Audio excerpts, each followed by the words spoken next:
देखते हैं तो वहां भी इंसान से गुनाह होता है। गुनाह इस तरह होता है, या तो किसी की गीबत हो रही है, या तो किसी के जुल्फ और रुखसार की बात हो रही है, या जो तरीका वह वजीफे ज़ौजियत के लिए बताया गया उससे हट करके अंग्रेजों का तरीका इख्तियार किया जा रहा है। बच्चों के दरमियान गुनाह, गुनाह ही गुनाह, पूरी जिंदगी को गुनाहों के दलदल में डुबा चुके हैं। मेरे आका सल्लल्लाहु अलैहि वसल्लम फरमाते हैं, जिसकी उम्र 40 साल हो जाए और उसके नामे आमाल में तौबा न हो, वो अपने आप को जहन्नम के लिए तैयार कर ले। दुनिया में अपने आप को जहन्नम के लिए तैयार कर ले। जो लोग 40 साल की उम्र कर चुके हैं, क्या उनके नामे आमाल में सच्ची तौबा है? अगर नहीं तो आज तौबा करे। और जिनकी अभी 40 साल नहीं हुई, वो खेल कूद में, अय्याशी में, गुनाहों में अपनी जिंदगी को न गुजारे, बल्कि जवानी में तौबा कर लो। 40 साल के बाद जवानी खत्म हो जाती है। अगर अल्लाह ने मौका दिया और 40 साल अभी नहीं हुए तो अल्लाह की बारगाह में सच्ची तौबा कर लो। मेरे आका फरमाते हैं, जब कोई जवान सच्ची तौबा करता है तो 40 दिन तक अल्लाह अर्श के नीचे कंदील को रोशन करता है। फरिश्ते पूछते हैं, ये कंदीलें क्या है? तो इरशाद होता है, आज एक बंदे ने तौबा की है, उसकी खुशी में कंदील रोशन की गई है। मुसलमानों, बरसों गुनाह करो, अगर सच्ची तौबा कर लो तो मौला माफ करता है। उससे बड़ा कोई माफ करने वाला नहीं। आज ये मैं आपको बताऊं, एक शख्स हबीब नाम का था। हबीब नाम का वो बंदा इंतहाई सख्त दिल, बदनाम जमाना था, और उसके बाद उसका कारोबार सूद का कारोबार था। वो बड़ा मालदार इंसान था। जैसे जैसे माल बढ़ता गया, उसने लोगों को सूद पर पैसे देता गया। और जब सुबह के वक्त हबीब निकलता और निकलने के बाद लोगों से पैसे वसूल करता, तो लोग अगर ना कह देते तो उनको मार धाड़ करता, उनकी पिटाई करता। इस वजह से हबीब से लोग सूद पर रुपये तो लेते थे, लेकिन उससे नफरत भी करते थे, क्योंकि वो सख्त दिल इंसान था।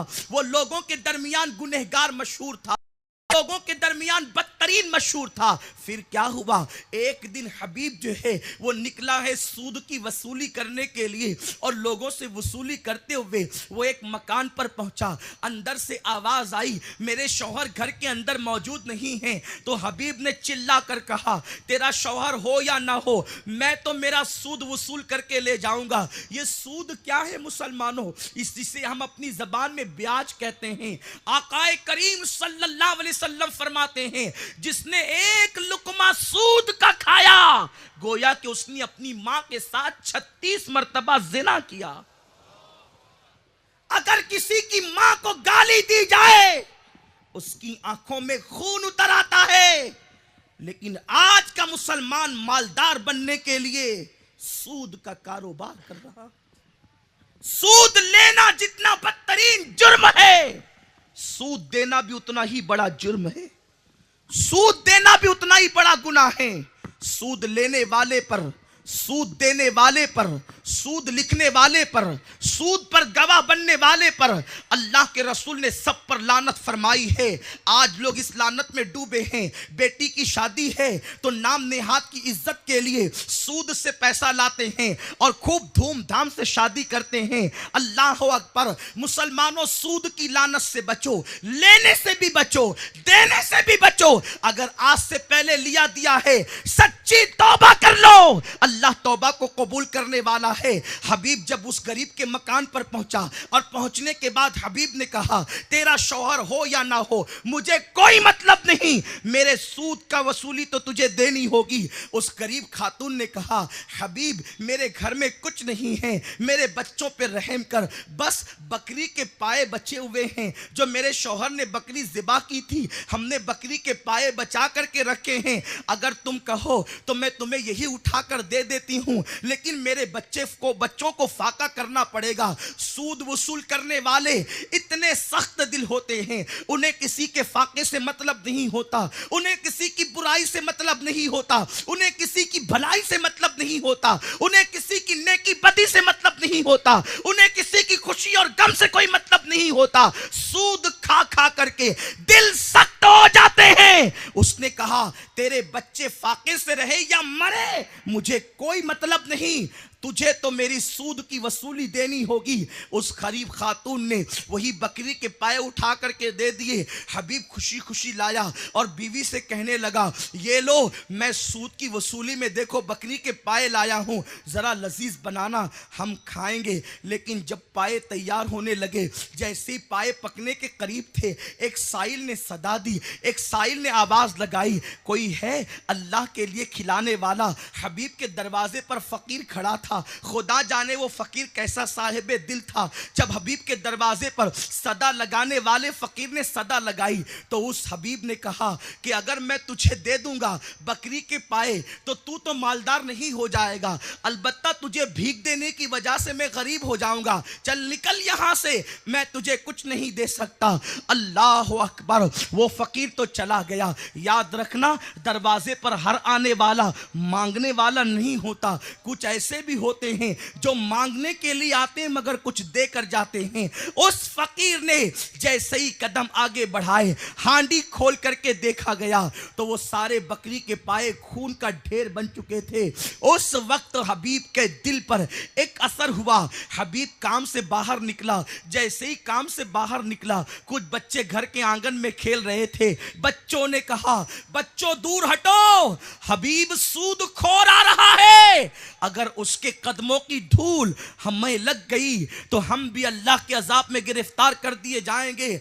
बच्चों के जुमले ने हबीब के दिल पर बड़ा असर किया और हबीब को एहसास हो गया बच्चे बच्चे में बदनाम हो चुका हूं, बच्चे बच्चे में बदनाम किया जा चुका हूं। वो हबीब का मुकद्दर था। उस वक्त तो हबीब हजरत इमाम हसन बसरी की बारगाह में पहुंचा और पहुंचने के बाद हसन बसरी तौबा पर गुफ्तगू कर रहे थे, दिल पर चोट लगी। महफिल खत्म हुई, हसन बसरी के हाथ पर हबीब ने तौबा की और जब तौबा की है आंखों से आंसू जारी हुए, मौला अब कभी सूद नहीं खाऊंगा, जो सूद है उसको माफ कर दूंगा। जब हबीब तौबा करके बाहर निकले तो दो कर्जदारों से मुलाकात हुई, वो हबीब को देखकर भागने लगे। जब भागने लगे तो हबीब ने कहा अब भागने का वक्त नहीं है, मैं तौबा कर चुका हूं और तुमको सूद माफ कर चुका हूं, सूद तो माफ किया हूं, साथ ही साथ मैंने अपना कर्जा भी माफ कर दिया है। अल्लाह अकबर, वो लोग खुश हो गए। अब हबीब जो है अपने घर के दरवाजे की तरफ बढ़ते हुए आए। अब वो हबीब नहीं था, अब वो हबीब थे, अब वो लायक एहतराम थे। जब वो तौबा करके हबीब अपने घर के करीब आए तो जो बच्चे थोड़ी देर पहले ये कहते थे अल्लाह अकबर हबीब सूद खोर आ रहा है, देखो उसके कदमों की गर्द हमारे बदन पे न पड़ने पाए वरना अजाब में गिरफ्तार हो जाएंगे। अब हबीब को देखा तो बच्चे पुकार उठे, ए बच्चों संभलो, ए बच्चों एहतियात करो, अपने कदमों की गर्द हबीब के बदन पर नहीं जाना चाहिए वरना बेअदबी होगी। हबीब की आंखों में आंसू थे। मैंने अभी तौबा की, चंद घंटे हुए, इन बच्चों को किसने बता दिया कि मैंने तौबा की। हबीब कहते हैं वाह मौला, इतने दिन से झगड़ा था तुझसे, अभी एक दिन भी पूरा नहीं गुजरा सुलह करने में, तो तूने बच्चे बच्चे के दिल में मेरा एहतराम पैदा कर दिया, मेरी ताजीम पैदा कर दी। हबीब घर में आए और वो तकवा इख्तियार किया कि एक कनीज हबीब के घर में 30 साल तक रहती है। एक दिन हबीब अपनी कनीज से कहते हैं जरा मेरी वो कनीज को बुला दो जिसका नाम फलां है। तो वो कनीज कहती हुजूर वो कनीज तो मैं ही हूँ।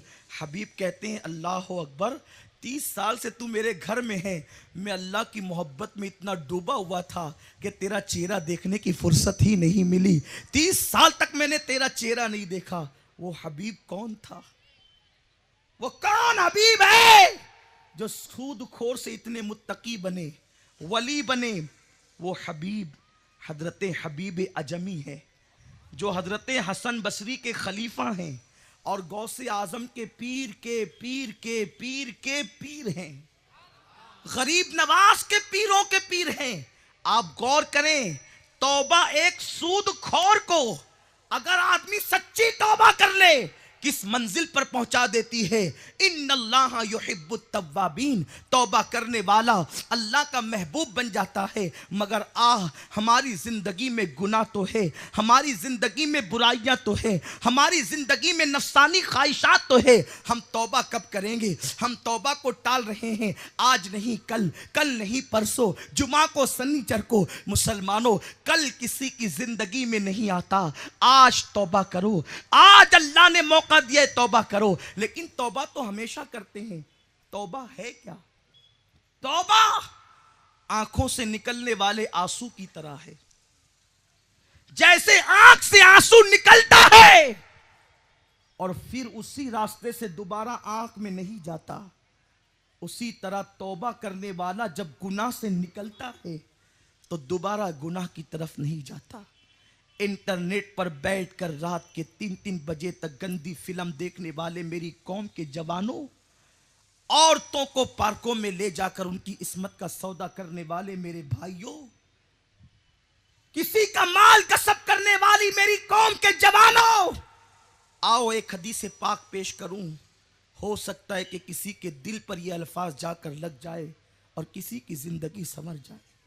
फकी अबू लैस समरकंदी रहमतुल्लाहि ताला अलैह अपनी किताब में लिखते हैं, एक मर्तबा हजरत सैयदना फारूक आज़म रदी अल्लाह ताला अन्हु बारगाह रिसालत में बहुत रोते हुए आए, गिड़गिड़ाते हुए आए।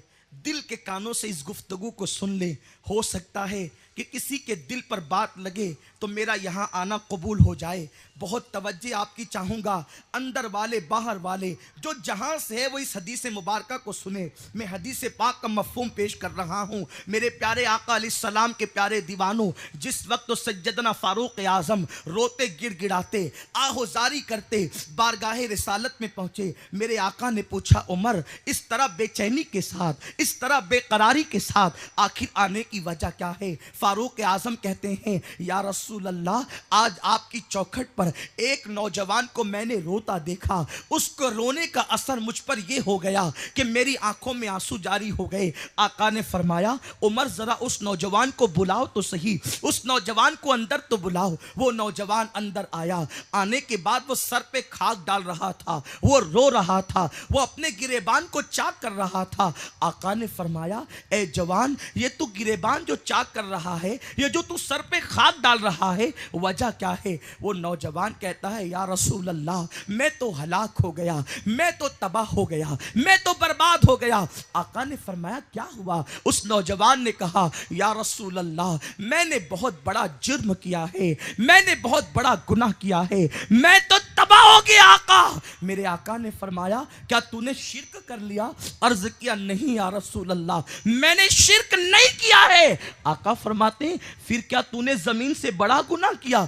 अर्ज किया, हाँ या रसूल अल्लाह, मैंने जमीन से बड़ा गुनाह कर लिया। मेरे आका ने फरमाया, क्या तूने आसमान से बड़ा गुनाह किया? हाँ या रसूल अल्लाह, मैंने आसमान से बड़ा गुनाह किया। क्या तेरा गुनाह कुर्सी से बड़ा है? हाँ या रसूल अल्लाह, मेरा गुनाह कुर्सी से भी बड़ा है। क्या तेरा गुनाह अर्श से बड़ा है? हाँ या रसूल अल्लाह, मेरा गुनाह अर्श से भी बड़ा है। मेरे आका ने फरमाया, तेरा गुनाह बड़ा है या मेरा अल्लाह बड़ा है? अल्लाह अकबर। जैसे कहना था उसने गर्दन को झुका लिया और अर्ज किया, या रसूल अल्लाह, मेरा गुनाह बहुत बड़ा है, लेकिन मेरे अल्लाह से बड़ा मेरा गुनाह नहीं हो सकता।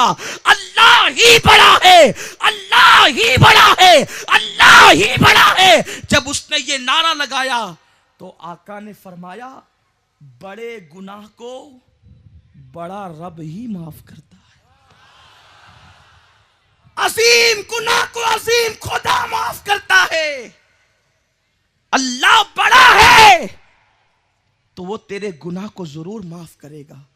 मगर बंदे बता तो, तेरा जुर्म क्या है, तेरा गुनाह क्या है? उसने निगाहें नीची की, अर्ज किया, आका, ये न पूछते तो अच्छा होता। मेरे अंदर इतनी ताकत नहीं कि मैं अपने दास्तान गुनाह को बयान कर सकूं। मेरे अंदर इतनी कुव्वत नहीं कि अपने गुनाह की दास्तान को अर्ज कर सकूं। आका ने, तुमने वो अर्ज तकरीबन साल का अरसा बीत चुका। मैं हर रोज कफन चुराता हूं और मुर्दों को नंगा करता हूं। एक दिन कब्र खोदने वाले ने मुझे इत्तला दी, अंसार के घर में बहुत मालदार घर की एक लड़की का इंतकाल हो गया और उसका कफन बड़ा कीमती होगा। कब्र को निशान लगा दिया गया और जब कब्र को निशान लगाया गया, रात की तारीकी में निशान ज़दा कब्र पर मैं पहुंचा। वो अजीब मंजर था। चांद अपने पूरे आबोताब के साथ चमक रहा था। चांद की दूधिया दूधिया रोशनी कब्रिस्तान की कब्रों को मुनव्वर कर रही थी। कब्र खोदी गई। कब्र खोदने के बाद उस लड़की को बाहर निकाला गया। जब लड़की के बदन से कफन निकाला गया, एक तो वो लड़की नेक थी, बहुत खूबसूरत थी। जब उसके कफन को उसके बदन से मुकम्मल निकाल लिया गया होगा, अब आप समझ सकते हैं कि कैफियत क्या हुई होगी। मेरी ज़बान हया इसकी इजाज़त नहीं देती कि मैं उस पस मंज़र को बयान करूं। अलबत्ता मैं यही इशारा कर सकता हूं कि पूरा कफन निकाल लिया गया, लड़की का पूरा बदन बरहना हो गया। चांद की दूधिया दूधिया रोशनी लड़की के गोरे गोरे जिस्म पर पड़ी है तो वो कहता है, आका मुझ पर शैतान ने हमला किया। मैं तो कफन छीन ही चुका था, लेकिन कब्रिस्तान में, वो भी कौन सा कब्रिस्तान, जन्नतुल बकी। कौन सा कब्रिस्तान, जन्नतुल बकी। उसमें मैंने उन कब्रों के दरमियान उस मुर्दा लड़की के साथ ज़िना किया।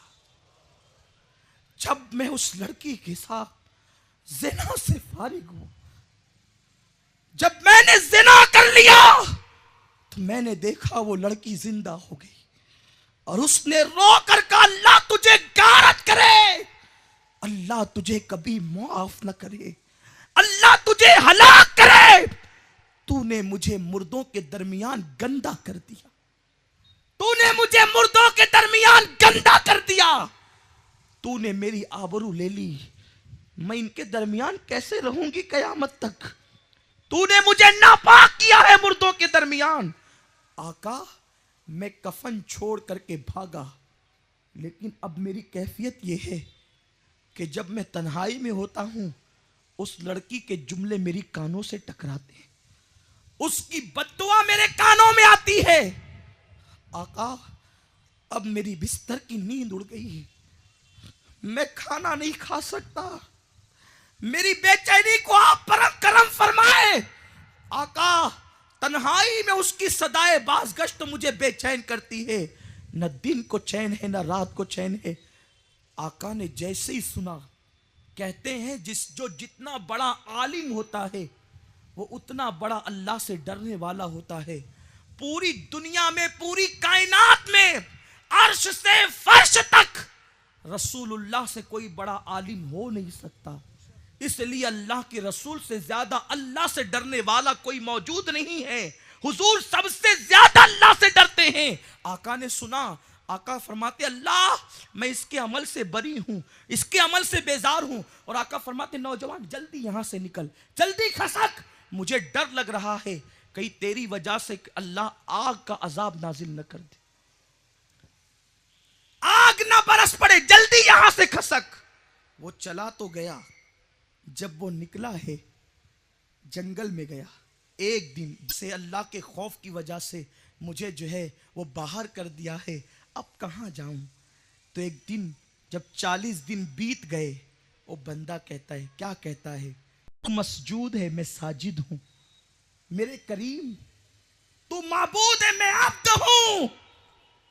तू तो अपने बंदों से मां से ज्यादा प्यार करता है, अगर मेरा गुनाह इतना बड़ा हो ही गया है कि तेरे यहां मेरे गुनाह की माफी नहीं है, तो फिर भेज वो अजाब। न मुझसे पहले किसी पर तूने वो अजाब भेजा, न मेरे बाद किसी पर भेजना।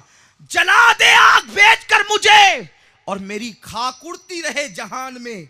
और अगर मेरा गुनाह तेरी रहमत से बड़ा नहीं है और यकीनन नहीं है तेरी रहमत ही बड़ी है, तो फिर मुझे माफ कर दे। और ऐसे नहीं, तेरे हबीब को बता दे कि तूने मुझे माफ कर दिया। तेरे महबूब के सहाबा को बता दे कि माफ कर दिया तूने। अभी उसकी जबान से ये जुमले निकले थे और आंखें सावन भादों की तरह बरस रही थी। उधर बुलबुले सिदरा बारगाह रिसालत में आते हैं और अर्ज करते हैं, या रसूल अल्लाह, अल्लाह आपको खुशखबरी देता है कि उस कफन चोर के गुनाह को अल्लाह ने आपके सदक़े में माफ फरमा दिया है। और हबीब सुनिए, अगर कोई इससे बड़ा भी गुनाह करेगा, ये जो 7 साल गुनाह किया उसने, कफन चोर ने, मुर्दा से ज़िना किया, उसका कफन चुराया, या रसूल अल्लाह, अगर इससे बड़ा भी कोई जुर्म करेगा और सच्ची तौबा करेगा तो अल्लाह का वादा है, अल्लाह उसको आपके सदक़े में माफ फरमा देगा। ए उम्मते मोहम्मदिया, ए मेरी कौम के जवानों, हम आप बहुत बड़े मुजरिम हैं, बहुत बड़े गुनहगार हैं, लेकिन याद रखो हमने उस कफन चोर की तरह तो गुनाह नहीं किया है। अगर हम सच्ची तौबा कर लें, हम इस महफिल के अंदर आए हैं, सुन्नी दावत इस्लामी का मकसद भीड़ इकट्ठा करना नहीं है, तब्दीली लाना है, इनकलाब लाना है। अपने अंदर तब्दीली लाओ। कब तक गुनाह करोगे? गुनाह करके न किसी कौम को चैन और सुकून मिला है, न हमें मिल सकता है।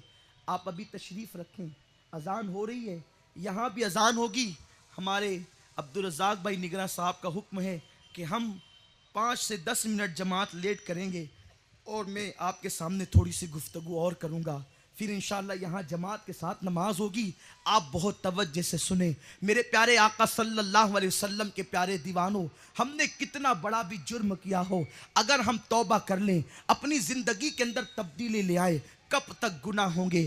कल कल कल कल किसी की ज़िंदगी में न आया है, न हमारी ज़िंदगी में आ सकता है। मुसलमानों, जिस दिन मौत का फरिश्ता जो है वो अल्लाह अकबर अपने शिकंजे में हमें जकड़ लेगा, उस दिन याद रखना दुनिया की कोई ताकत हमें बचा ना सकेगी। मौत का फरिश्ता जब सर पे खड़ा होगा, बीवी सराहने होगी, बच्चे सराहने होंगे, औलाद सराहने होगी, लेकिन याद रखना उस मौत के लम्हात में कोई मदद करने वाला ना होगा। इसलिए सच्ची तौबा हो, जिंदगी में इनकलाब हो। हजाम की कुर्सी पर बैठकर हम जो दाढ़ियाँ रोजाना मुंडाते हैं, रोजाना चेहरे को साफ करते हैं, कब तक रसूल आज़म के दिल को तकलीफ पहुंचाते रहोगे? नमाज के औकात में अपने घरों में बैठ करके टीवी देखने वालों, अपनी दुकान पे बैठकर माल कमाने वालों, कब तक नबी की आंखों की ठंडक को छीनते रहोगे? कब तक रसूल आज़म को मुस्तरिब करते रहोगे?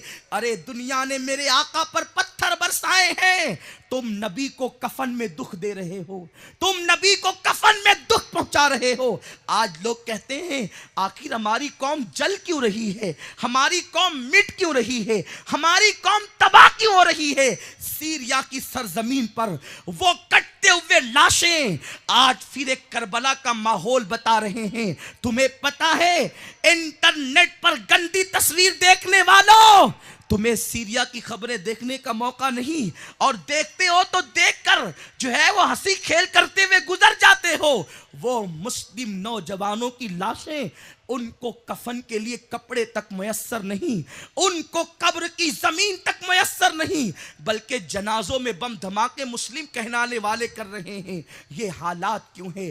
बच्चियों की लाशें, बच्चों की, मासूम बच्चों की लाशें, औरतों की लुटी हुई आबरू तुम्हें बता रही है, जब तक तुम नबी को कफन में दुख देते रहोगे, तुम कभी सुख का सांस नहीं ले सकते। वल्लाह, मैं तुम्हें बद्दुआ देने नहीं आया, मैं बद्दुआ दे भी नहीं रहा हूँ, क्योंकि किसी मोमिन के लिए मैं बद्दुआ को मुनासिब भी नहीं समझता, लेकिन मैं आपको आईना दिखा रहा हूँ। ऐ मेरी कौम के जवानों, तुम ये कहते हो माल से बरकत उठ गई, नींद से चैन उठ गया, तुमने नबी को कफन में बेचैन किया, नबी को कब्र में बेचैन किया। अरे वो खुदा होकर हबीब के लिए इतने नाज उठाता है, हबीब के इतने नाज उठाता है, उसका हुक्म है हबीब बैतुल मुकद्दस किबला होगा, लेकिन नबी की चाहत है नहीं, मेरा किबला तो काबा होना चाहिए। अल्लाह फरमाते महबूब मेरा हुक्म बैतुल मुकद्दस, तेरी चाहत किबला काबा, तो जा तेरे लिए हम हुक्म को बदल देते हैं और तेरी चाहत के लिए किबला तब्दील कर देते हैं। उसकी शान है ला तब्दील लिकलिमातिल्लाह, उसका हुक्म बदलता नहीं, लेकिन वो एक मुकर्ररा वक्त के लिए उसने बैतुल मुकद्दस को किबला रखा और हबीब की खुशी के लिए किबले को तब्दील कर दिया। वो खुदा होकर महबूब की खुशी के लिए किबला बदलता है। तुम उम्मती होकर नबी की खुशी के लिए जिंदगी नहीं बदल सकते?